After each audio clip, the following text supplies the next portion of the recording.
Welcome back to the Greatest Sturdy Chronicles. My voice is mostly back to normal. If anything, it might only have a bit trouble holding up over a longer video, but where we leave off.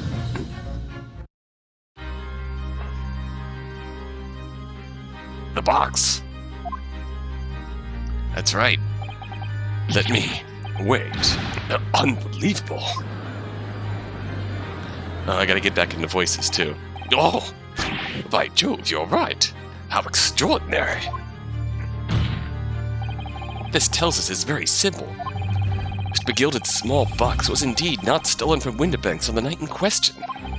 However, there can be no doubt that somebody picked up this particular box and then returned it to its place on the shelves. Are you suggesting that the small box originally deposited by Mr. McGilded is in fact... Yes, the very same small box I just identified in those photographic prints. Objection! Mindless guesswork. What if it was? So a box was moved on the shelf. Nothing was stolen. Which means quite simply that nothing has changed. Bring in the box! That may be true, but... Alright, McGilded's box wasn't stolen then. Doesn't the fact that it was moved like that change things? Changes everything. I believe this changes everything about the case. How can that possibly be? I'm working on that.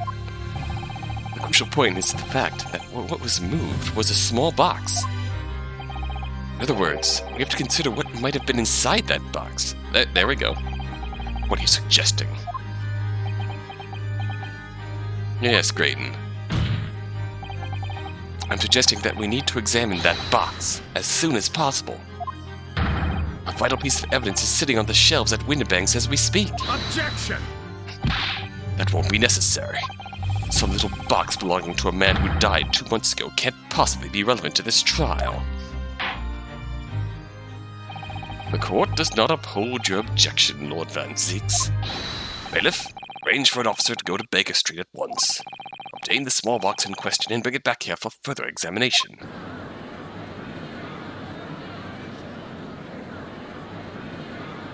Well, I'll be damned.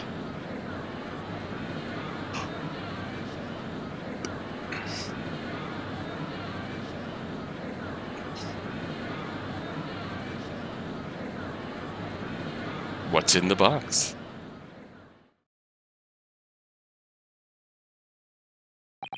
We should have a report within half an hour. I think perhaps we should recess for a short while until the evidence is brought forth. To be hoodwinked by such a farce. Disappointing. I beg your pardon, Lord Van Zeeks. This is nothing but a smokescreen. A Nipponese specialty, it would seem. What are you trying to say? My learned friend has persisted with the same line of reasoning from the very beginning. That this witness's intent was to steal an article belonging to Mr. McGilded from the pawnbrokery.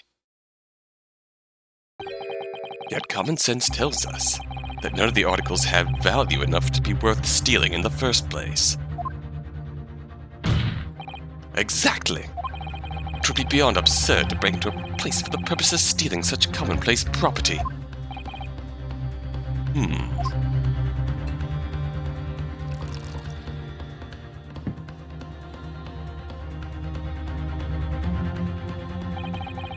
If your lordship recalls, Mr. McGilded perished 2 months ago, immediately after the conclusion of his trial. A trial in which he was found not guilty. A trial in which it was established he was the upstanding member of society his reputation implied, in fact. So I propose a toast to my learned friend and his most insightful defense. The articles this upstanding member of society pawned were entirely ordinary. A black overcoat that just happened to have a music box disc in one of its pockets, and a small box. I assure you I wouldn't accept, even if the man tried to make a gift of such things to me. Weren't you just spinning a bunch of... You know, that does make a rather lot of sense. It's not as if it was gold and jewels, was it? Though goodness knows Mr. McGilded was rich enough. can't deposit cash at a pawnbroker, I'm quite certain of that. The prosecution's argument is undeniably compelling. It is incumbent on the defense now to bolster its argument. To explain what possible significance these commonplace articles pawned by this fine citizen could have. Weren't you just fucking going on about fine music and shit? Eggman. Well, counsel, is your argument in fact demonstrable? Are you able to show proof that the disc or the box are in any tangible way related to this case? Well,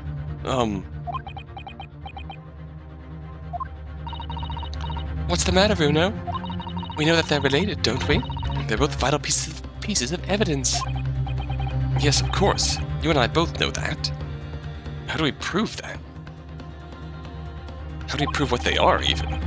We know McGilded's true character. And we know the disc is significant, even if we don't know why.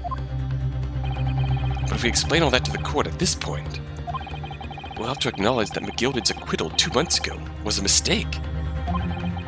That the defense's argument was flawed, based on false information. Oh no. And that would mean admitting that Gina committed perjury. But Ginny, could it be that Van Zieks knows?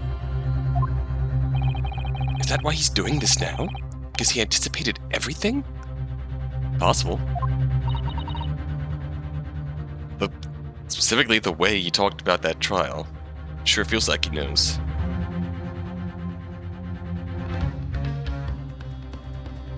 But maybe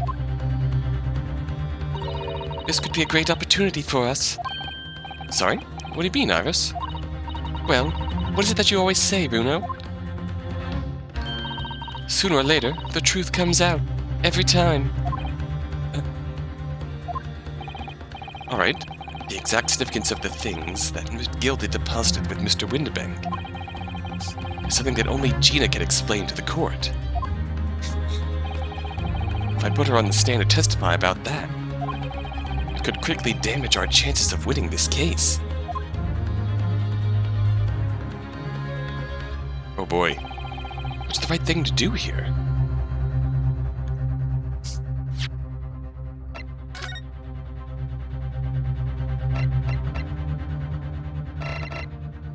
I think the safe bet here.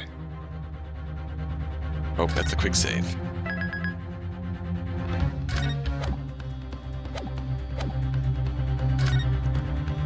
We're gonna do it. My lord, the defense would like to make a proposal. Oh? What proposal, counsel? While the court awaits the arrival of Mr. McGilded's small box, I would like to call the defendant, Miss Gina Lestrade, to the witness stand. The defendant? To what end? It's to do with the various articles deposited at Windibank's by Mr. McGilded, my lord. Miss Lestrade has information relating to them. I believe it would be beneficial for the court to hear what she has to say. It will prove the significance of the articles in question, once and for all. Well, well. Things are becoming interesting. I presume you've considered the implications of the testimony you're proposing. In particular, the impact it will have on the accused's standing, and indeed your own. I have. Lord Van Zieks, would you care to explain that last remark? The prosecution accepts the defense's proposal. I move to interrupt the cross-examination of the current witness and hear from the accused herself. That's a no, then. Fair enough. Very well. If you have no objection. So, the court will now hear the testimony of the defendant, Miss Gina Lestrade. Miss who is currently in the stand may step down until further notice.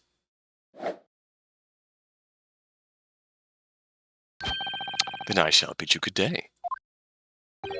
Wait. You, sir, shall remain in the stand while Miss Lestrade testifies. As you wish. All right then, Gina. It's time. What game are you playing, Van Zieks? I know this will be hard, but please, put your faith in me here. Good luck, Runo. Thank you, Iris. We're probably gonna need it. Hi, Gina. The articles that Mr. McGilded had deposited in Windibank's pawnbrokery are intimately related with the omnibus case, the trial of which was heard in this courtroom 2 months ago. Yes, and I remember this young lady being brought before me in that trial as well. That's right, my lord. Her testimony helped to establish the innocence of the defendant, Mr. McGilded. The omnibus case was intriguing, to say the least. And now here we all are again. The same players in that trial facing each other once more. A twist of fate, perhaps, my Nipponese friend. Full circle, perhaps? Full circle, perhaps. Allow me to recap the events of 2 months ago. An old brickmaker was stabbed to death in an omnibus running along London's winter streets. Apart from the victim, there was only one other person in the carriage, Mr. McGilded. Naturally, he was the prime suspect for the murder. But as the trial progressed, another possibility emerged. The murder, in fact, took place above the defendant's head on the roof deck, with the body then being dropped through the skylight into the carriage below. It was Miss Lestrade whose testimony brought that possibility to light. At the time of the incident, Miss Lestrade was concealed under a seat in the carriage, hoping to pick the pockets of unsuspecting passengers. Then, immediately after the trial, having been acquitted of the murder, Mr. McGilded died in this very courtroom, in the most extraordinary of circumstances. A mystery that remains unsolved even now, 2 months later. As indeed does the omnibus murder itself. Be that as it may, I recall neither the disc nor this small box being mentioned in the course of those proceedings. Miss Lestrade.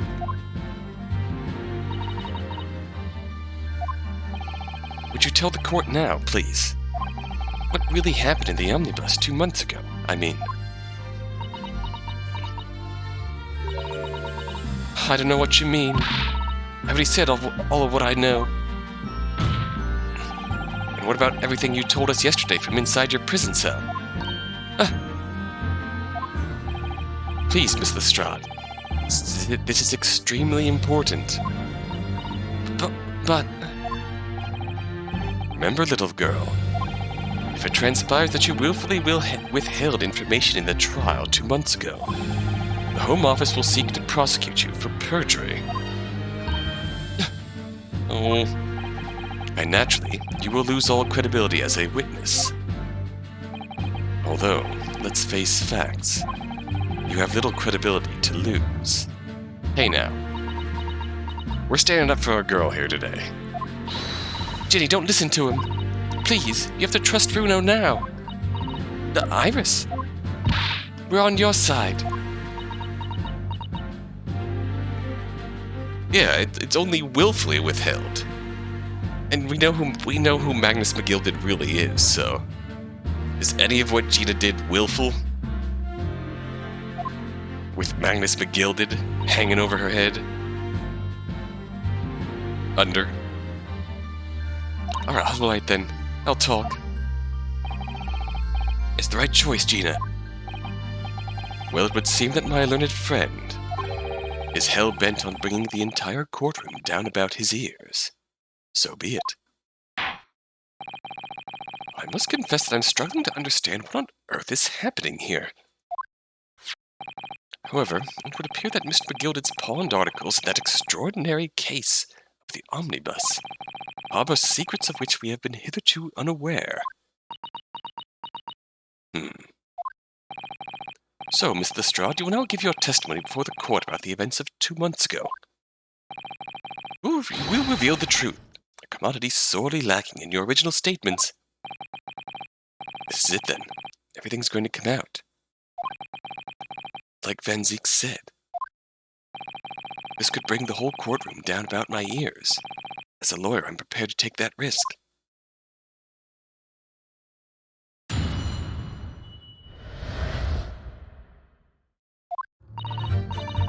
Truth is, that Brickmaker Cove was in the cabin of the omnibus the whole time.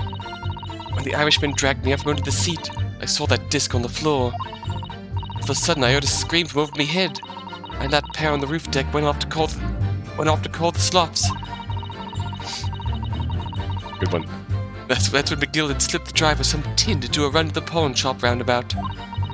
He threatened me not to snitch, not to say nothing to no one about what I'd seen or heard.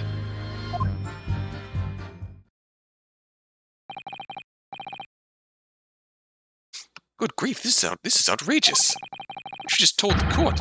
There's almost no resemblance to your testimony 2 months ago. As you say, my lord. Then there's every chance I may have adjudicated in error on McGilded's trial. Sounds very much to me as if the man deliberately deceived this court in an effort to cover up the most wicked of schemes. Without doubt, your lordship is correct. A great injustice was done in this courtroom 2 months ago. The actions of the accused in that trial, of this witness, and of my learned friend are entirely inexcusable. Hey, McGilded deceived all 3 of us. I don't believe it. The whole trial was a farce. It was all lies. McGilded fellow was rotten to the core, just like that pickpocket. Don't get that lawyer from the East. They rolled in on it together. You're wrong, the lot of you. Mr. Naruhodo, the lawyer there, didn't know nothing about it. Gina. Humbug. I don't think so. We really expected to believe that.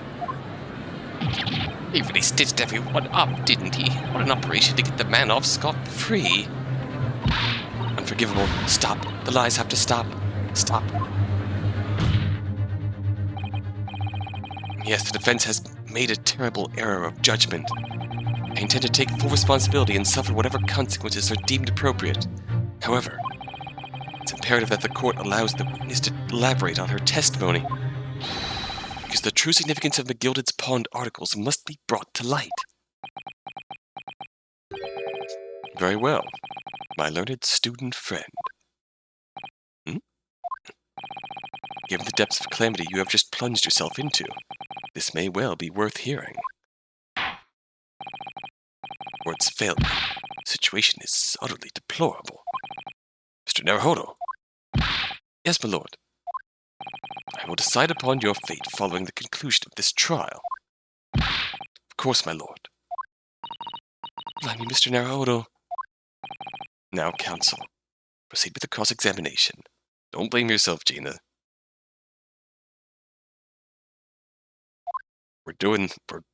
We brought this on ourselves because it's the right thing to do. Rip the Band-Aid off the wound to get to the truth of all of this. It's really...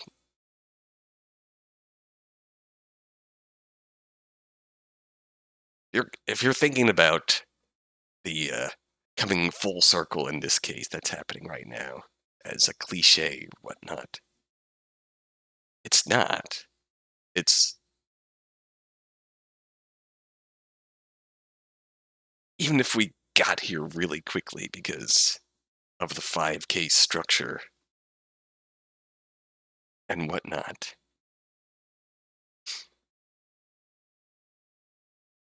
it makes sense narratively that we would come back here at some point in this character arc that's the growth of Naruhodo as a lawyer, in a strange land to him,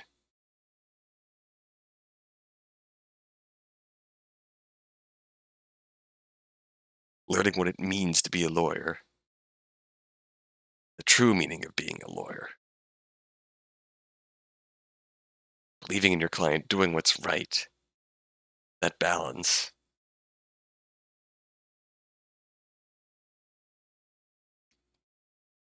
fact that whatever happens, the truth, that it's not always going to work out blindly through blind faith. There's always going to be hard truths involved here. It's a matter of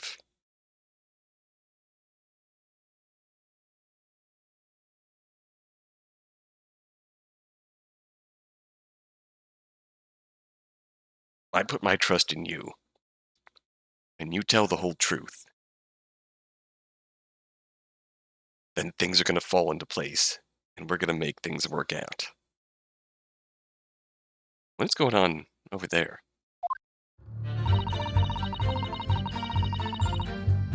Hold it! And you were hiding in the cabin at the time as well, weren't you, Miss Lestrade? If I remember rightly, you're in the storage compartment underneath one of the seats? Yeah, that's right. It's pitch black under there, so you can't see nothing at all. Gentlemen? You good? Excuse me. Is there something you'd like to share with the court, Inspector Gregson and Mr. Graydon?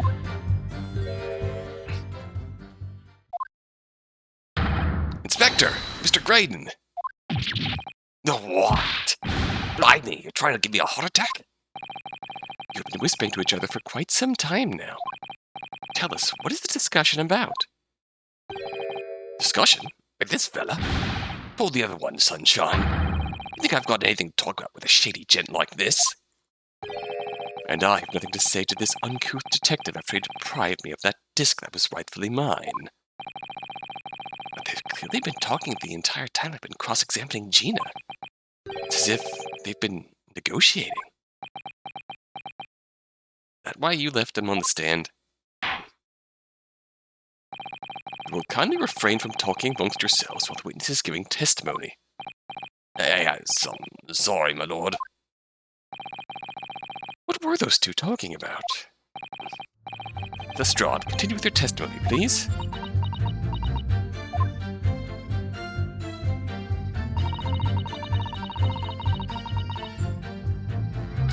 Let's go back. So let's go back.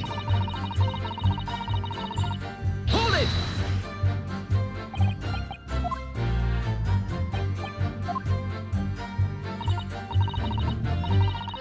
It's back under there, so you can't see nothing at all. Now, in your testimony 2 months ago, I feel certain that you claimed Mr. McGilded was the sole passenger, did you not? False testimony, my lord. That's what he told me I had to say. It's important that you tell us the truth now. Were Mr. McGilded and the victim acquaintances? I don't know. I did hear him talking a lot. What were they talking about? Well, I couldn't hear too well. If I had to say, I think it was about money or something. They kept talking about buying and not buying. Perhaps business dealings of some kind. Anyway, it got louder and louder. It started to sound like a proper fight. I was pretty scared by then. I hardly dared to breathe. Then all of a sudden, I heard a noise like someone keeling over on the floor. It was blooming loud and all. But I believe you let out an involuntary scream. Yeah. That's what gave me away.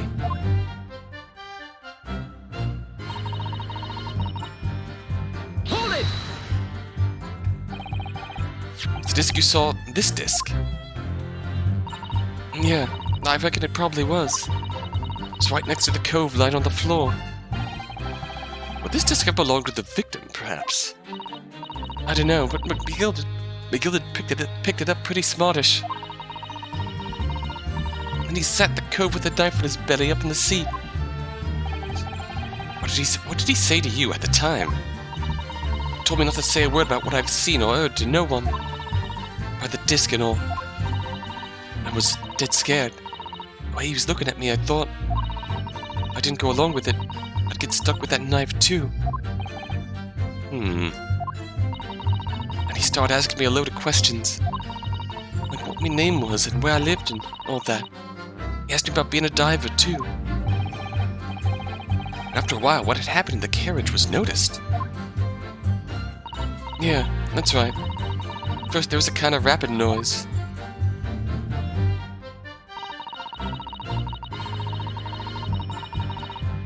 Hold it! There were 2 gentlemen occupying the seats on the roof deck, I believe. That's right. Oh no. We have to see you do your dance again. They used to look down the skylight and noticed the cove with a knife in his guts. When they screamed, the driver pulled up the horses and McGilded got me out of sight. Out of sight? Where? Back into the seat where I started off. Once the carriage came to an halt, the 2 coves with the roof ran off to fetch the slops. If they immediately left to fetch the police, it would appear they were entirely unrelated to the incident.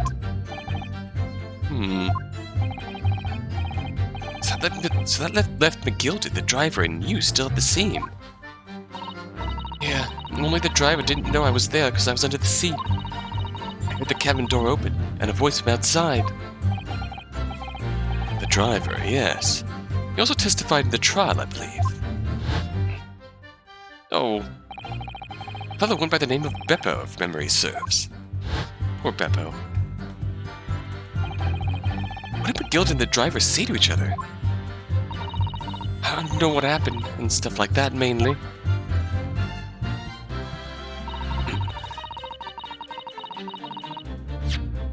Oops. Nope.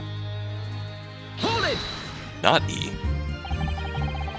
That pawn shop obviously being Windibank's on Baker Street. Ah, just a moment, counsel. Do you mean to tell me the driver gave false testimony in that trial as well? Perhaps the excursion at the pawnbroker slipped his mind when he was in the stand. Indeed, Lord Van Seeks. Gilded took off his coat and gave it to the driver. He folded it up all careful-like before handing it over. When I saw him do that, I remember thinking, that coat that coat and what's in it has got to be worth a few bob. Easy for me to say. Yes, Gina was sure the disc must be worth more than Mr. Windibank was suggesting, wasn't she? I remember her quibbling with him over the price that afternoon at the pawnbrokery. That driver looked pretty happy when McGilded flashed some brass in his face. He went running off at a lick. And the bog trotter called to me and told me to come out for the drag's cabin.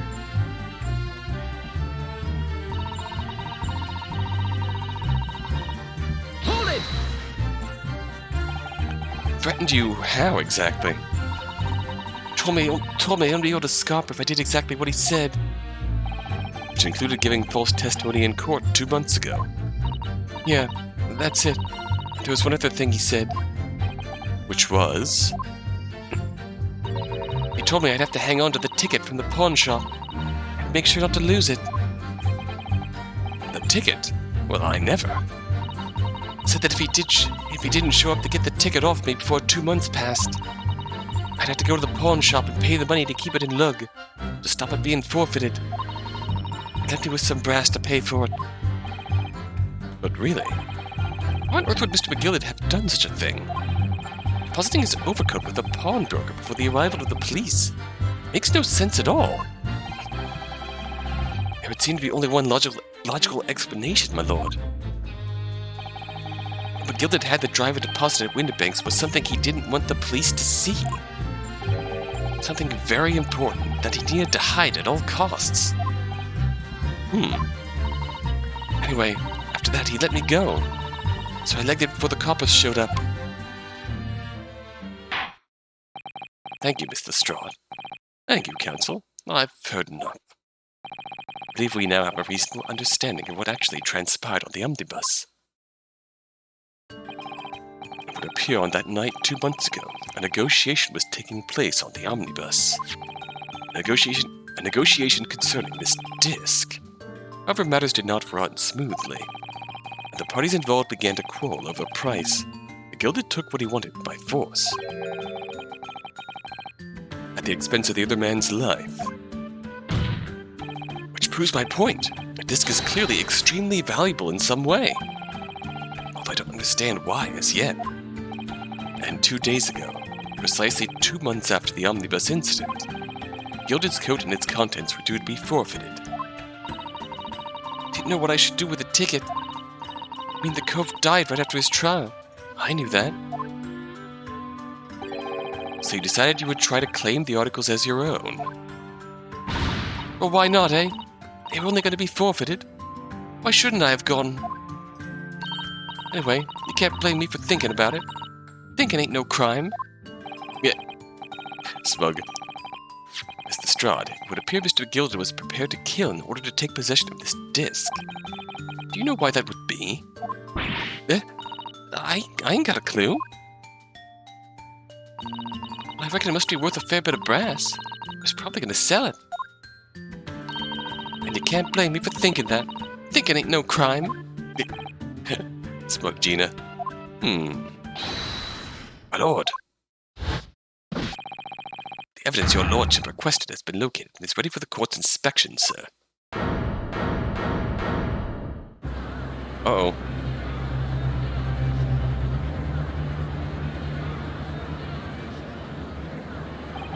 Mysterious little box deposited by McGilded 2 months ago. Here we go. There's no doubt in my mind it's a key piece in this far-reaching puzzle.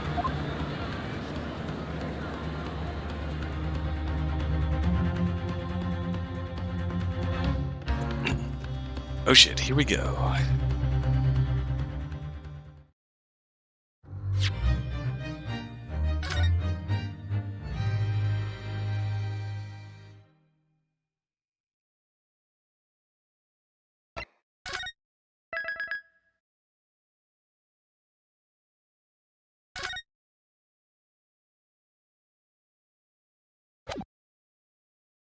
Let's get right into it.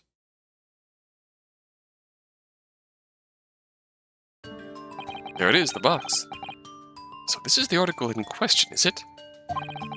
A small box deposited with the pawnbroker by Mr. McGilded 2 months ago. On the night of Mr. Windibank's murder. The only item on the shelves that was touched by whoever broke into the shop. Quick, let's open it and see what's inside.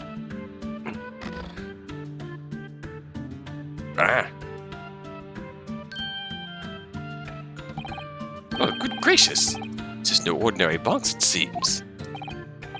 Wow. Though in truth, I had an inkling that might be the case. It would appear that the box houses a miniature music box movement. Is this the mysterious music box? But is it too much to expect? I think it would be reasonable to assume that it is a device for the playback of this disc, my lord.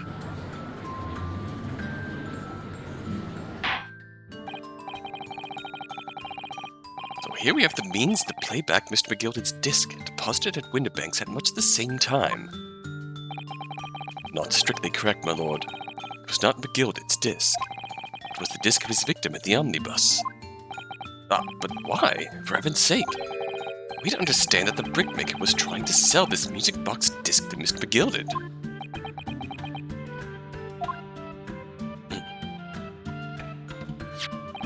I believe the answer will become clear if we listen to the music on the disc, my lord. Alright. Yes, very well. The court now listens to this curious disc at last. Hold it! Wait! My lord! Good grief, what is the meaning of this, Inspector? Music box and the disc are...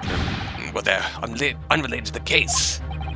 No need to spoil the somber atmosphere of the court with some silly bit of music. Objection! That disc may very well have motivated the culprit in this case to commit murder. Clearly, there's every chance that it's fundamentally important to understanding what happened. The prosecution has no objection. But no, that piece of evidence is police property now. You can't. We're in a courtroom, you bollock. You bloody flick. Clearly Scotland Yard has some vested interest here. But it is policy of this prosecutor to leave no avenues unexplored. And you, Inspector, have no jurisdiction here to prevent that from happening. Ah! Thank you, Briggsy. No further delays, please. Play the disc.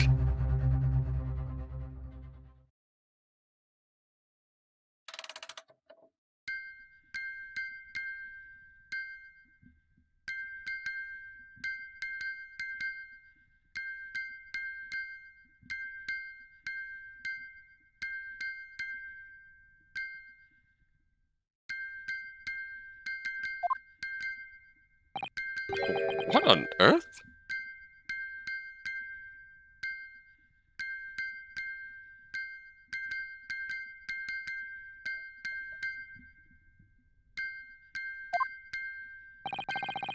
Do you hear it? That's certainly not what I would call music. No. It's just the same note playing over and over again in a regular sequence.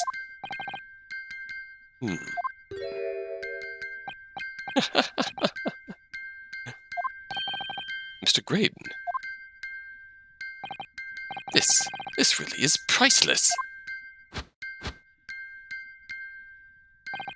After all that, the music box is broken. Broken? It can't be, can it? Well, obviously. In fact, I wouldn't be surprised. If the officer sent to fetch it didn't drop it on the way back to the courtroom. Well, with much regret. I feel the court must accept that this music box offers little in the way of clues. What do you think, Venzeeks? Are you ready to move on, counsel? Come on! Yes, alright, it does sound as though it's completely broken, but is it? This music emanating from the music box possibly be a new clue? It sounds like a clue.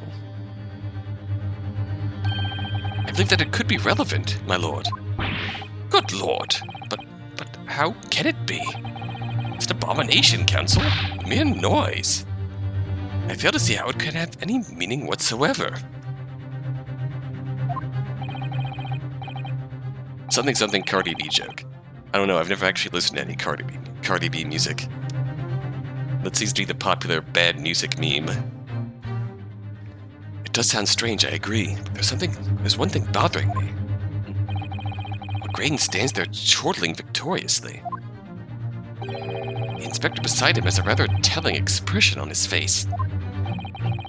As if Gregson recognizes the sound, as if he's familiar with it somehow.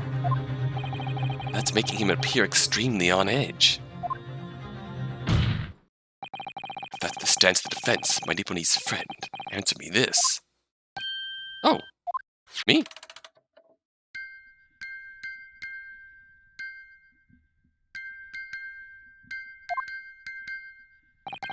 Just what relevance do you propose this woeful chiming has on this case? The defense's belief that the sound emanating from this music box is an unusual genre of music.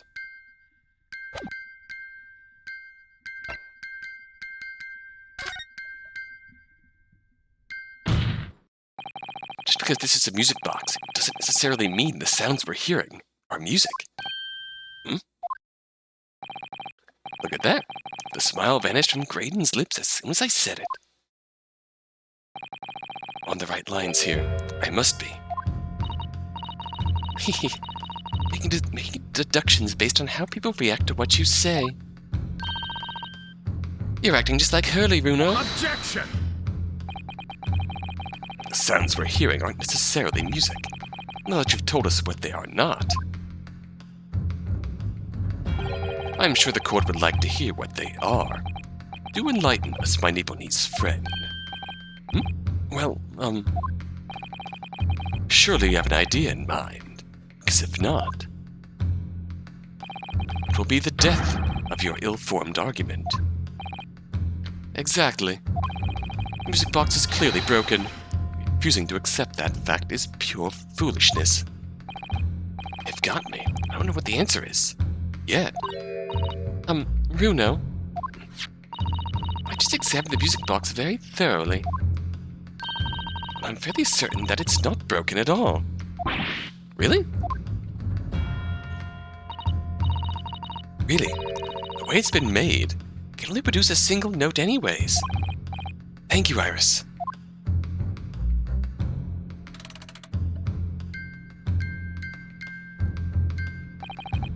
Alright, well, if the music box isn't broken, must mean the sounds it's producing have some significance that isn't musical.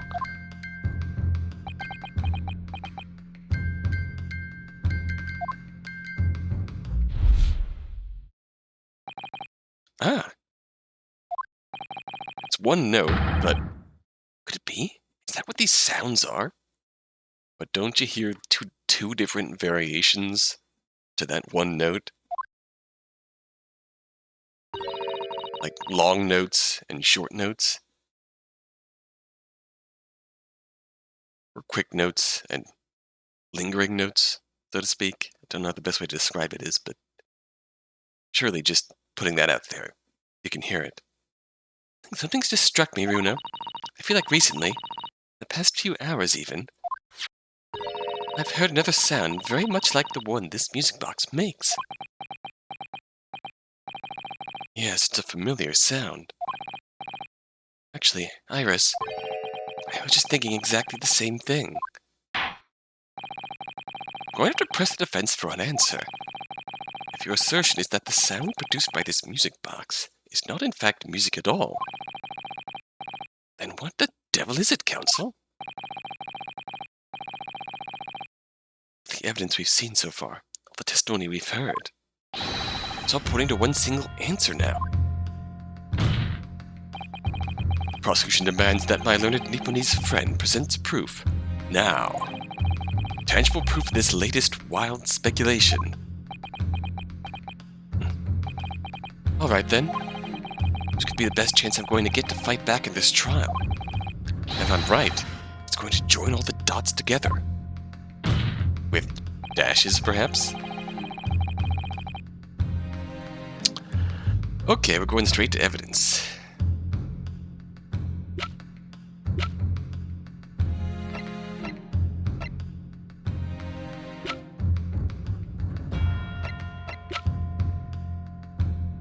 I want to examine this again.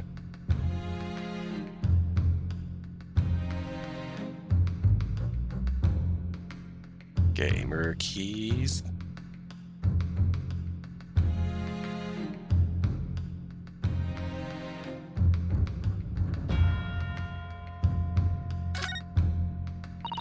There's a sensational story lower down the front page as well. Look. Ministry Mo. Classified secrets may have been leaked overseas from Ministry of Justice. For a 10-year-old, Iris certainly has her finger on the pulse of world news. It's about secret communications between Great Britain and its allies.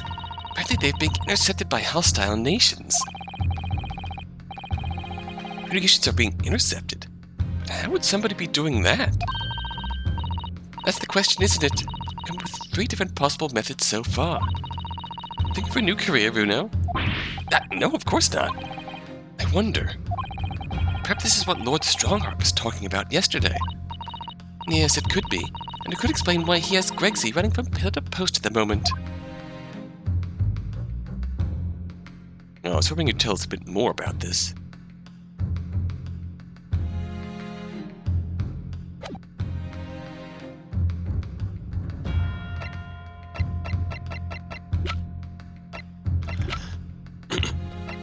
So the dots that we're connecting with this are 1. Juror number 4 is a telegraph operator. Telegram operator.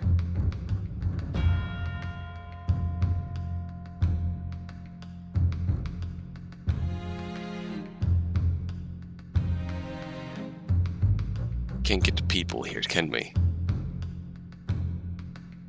Juror number 4 works in the same telegram office as Grayson.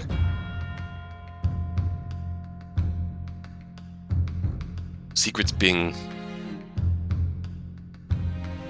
leaked overseas through telegram wires. Safari? Take that! Today's paper, Council. The headline is Pawnbroker Perishes in Pick Purse Plunder. Hardly supportive of your cause. No, my lord. I was hoping you'd look a little further down the page. Further down? Ministry Mole. Classified secrets may have been leaked overseas from Ministry of Justice. Yes, this is a very serious matter, being investigated at the highest level, I understand. I have heard that international transmissions along supposedly secure lines are somehow being intercepted and leaked to various other countries. And presumably, those transmissions are in the form of wired telegrams. Of course. Juror number 5, your input, please. Stop. Oh, Misa. Whatever's the matter? You told the court before that you worked at the same communication station as Mr. Graydon, did you know? Yes, that's correct. And that particular station where you work deals with government communications and newspaper reports. Oh, yes. Oh, yes. We're not your run-of-the-mill communication station at all. Our work is extremely important. And tell me, is this not a very familiar sound? Hmm?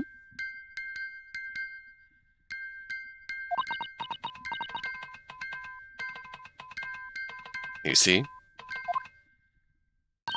You don't mean to say, is it?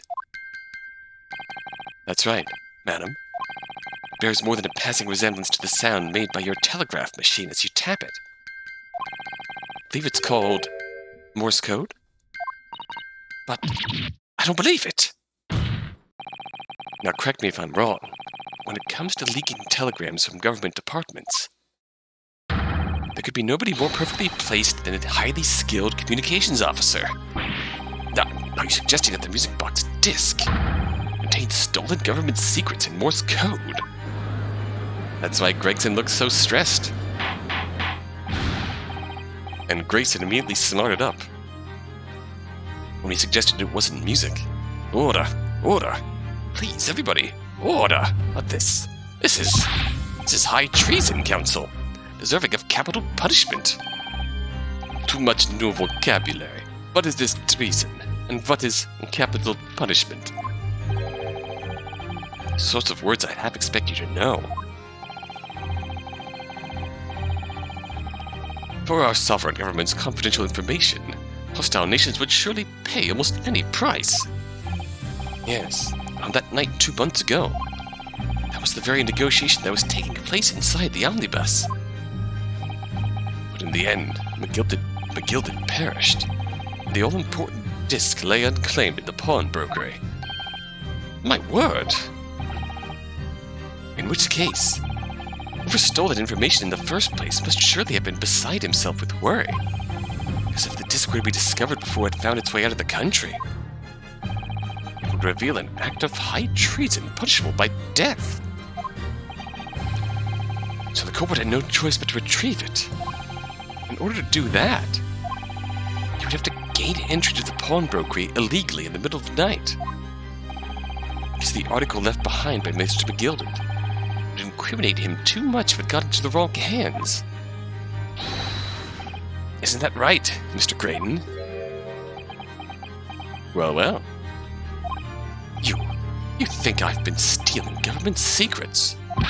Preposterous. Absolutely preposterous. So in response to the defense's accusation, you claim complete innocence, do you? Well, of course I do. I've had to stand here in silence while that pretentious foreign lawyer has been prattling away. Objection!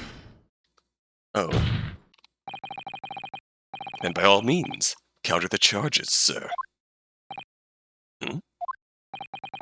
The prosecution demands the witness testifies in response to the accusations brought by the defense. Delighted, I'm sure. It is reminded that the crime under scrutiny in this trial is the murder of the pawnbroker, Mr. Windibank, that being a most litigious offence, which the law of this land sanctions a capital punishment, but the heinous act of high treason is no less serious a crime. I urge you to bear that in mind as you testify, Mr. Graydon. This should be interesting to navigate. So then let us proceed. You may... What? Can't let us have a rabbit and pork here, Governor. We got things to say. I beg your pardon? Who do you think you are? Name's Nash Skulkin. Occupation is professional baddie. Name's Ringo Skulkin. We ain't baddies enough to sell out our motherland. That's right. We're what they call the Three Skulkin Brothers. Got bad timing, fellas. Very bad timing. I tried. Oh boy. Well, they're here now. This should be fun. A mere communications officer couldn't possibly steal confidential government information. Besides, the sounds produced by that music box aren't even Morse code. It was some low-class brickmaker negotiating with McGilded anyway, was it not? I have no relation to the man. Look, all we done is break into the gaff the other night. What he told us to do. If we'd known there was dodgy government secrets involved, we wouldn't have touched it. Thanks, Skulkins. Thanks, lads. Mr. and Mr. Skulkin.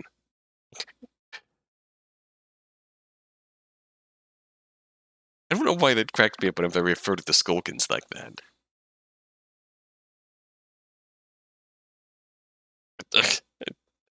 Like, makes me feel like they're referring to it like the Skulkins are married and not brothers. One Mr. will do, Governor. What's up? Oh, they addressed it. Do I take it that you now admit to the crime? That on the night in question you did indeed gain entry to the premises illegally? And moreover, you did so as a party of 3, in collaboration with Mr. Graydon here. Come on. We did, Gov. We did. Oh, I like the look from that perspective. Quiet down, please. What do you say to that, Mr. Graydon? I have no idea what these 2 ruffians are referring to.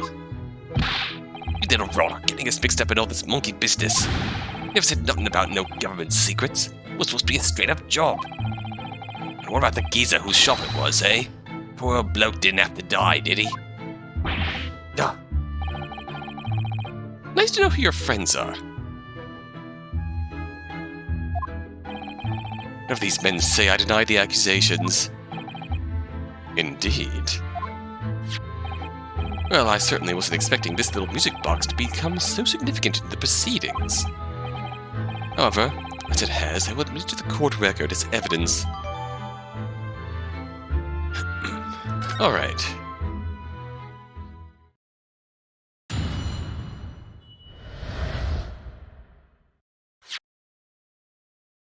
Let's take a look at this fella. Well, nice and quiet. The mechanism that turns the bumps on the disc into sound, isn't it? Yes, the movement. It's all thanks to the comb with its teeth that are plucked by the passing bumps. Usually the teeth on the comb are different lengths, that each one produces a different tone. This comb is very strange. All the teeth are exactly the same length. Well, what does that mean? It means that no matter which tooth is plucked by the passing bumps, the music box will make the same sound. Never seen a music box like it before. Yes, it is strange. A music box that can only play a single note. Must be some significance to that, surely.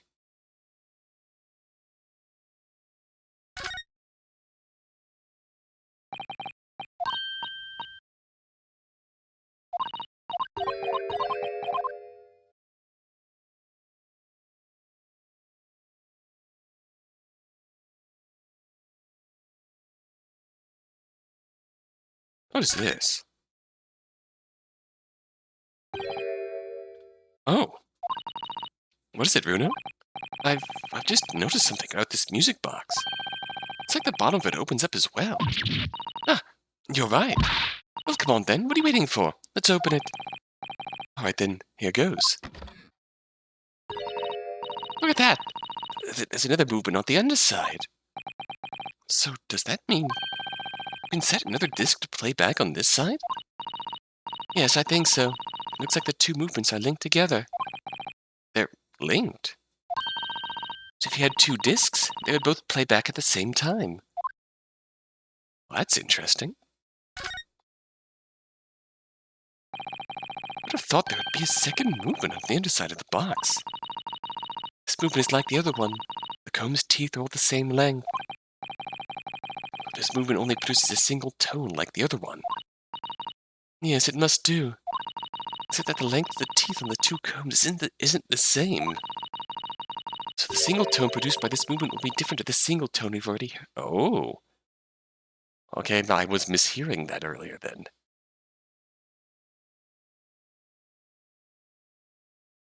So this means that they obfuscated. They obfuscated all the Morse code in the disk. What? Basically, each movement can only produce a single note, but the notes they produce are different. Music box they only played two tones, like a dot and a dash, perhaps. Interesting. How do I get out of here? Z. E. Ashley Graydon, that's your name. Ash Skulkin. Ringo Skulkin. Professional baddie. Alright. I'm going to save the game. When we return,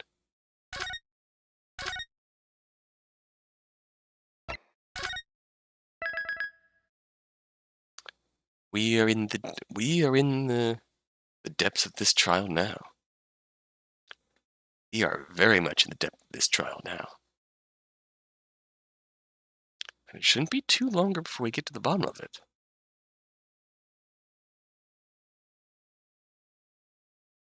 Until next time, until then, thanks for watching.